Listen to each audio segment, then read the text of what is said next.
இன்றைய முதல்வர் அன்பு தம்பி விஜய் அவர்களுக்கு திரையுலகில் அண்ணனாக இருந்த கேப்டன் அவர்கள் இதே அவையிலே எதிர்கட்சி தலைவராக செயல்பட்ட பொழுது இங்கே நடக்கின்ற அத்தனை விஷயங்களும் தமிழகம் முழுவதும் தெரிய வேண்டும் என்ற கோரிக்கையை அன்றிலிருந்தே சொன்னார்.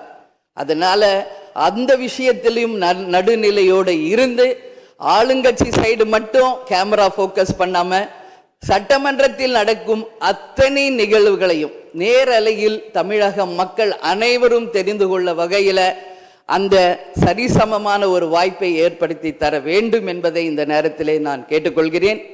அது மட்டும் கிடையாது, இந்த தமிழ்நாடும் தமிழகமும் என்றும் சிறப்பு மிக்கதாக இருக்க வேண்டும்.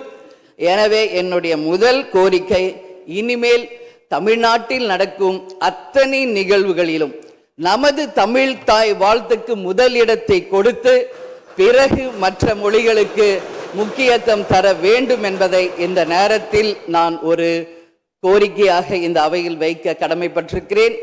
அது மட்டும் கிடையாது, நேற்று அனைத்து எதிர்கட்சிகளையும் நேரடியாக சென்று இங்க எதிர்கட்சிகள் எதிரி கட்சிகள் அல்ல, அனைவரும் தோழமை கட்சிகள் தான் என்பதை மிக சிறப்பாக சென்று அனைவரையும் சந்தித்த முதல்வர் அன்பு தம்பி விஜய் அவர்களுக்கு இந்த நேரத்தில் என்னுடைய வாழ்த்துக்களை தெரிவித்துக் கொள்கிறேன்.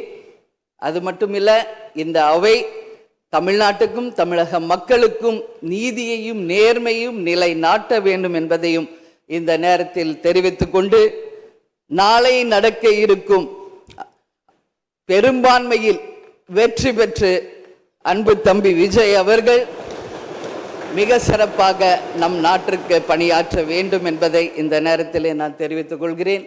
எனவே இன்று தேர்ந்தெடுக்கப்பட்ட அண்ணன் ஜேசிடி பிரபாகர் அவர்களுக்கும் துணைத் தலைவர் அவர்களுக்கும் தேசிய முற்போக்கு திராவிட கழகத்தின் சார்பாகவும் இந்த அவையில் எதிர்கட்சி தலைவராக மிக சிறப்பாக தன்னுடைய கருத்தை தைரியமாக எடுத்துரைத்த என் அன்பு கணவர் கேப்டன் அவர்களுடைய ஆசீர்வாதத்துடன் என்னுடைய வாழ்த்துக்களை இந்த நேரத்திலே தெரிவித்துக் கொள்வதில் மிகவும் மகிழ்ச்சி அடைகிறேன். நன்றி, வணக்கம்.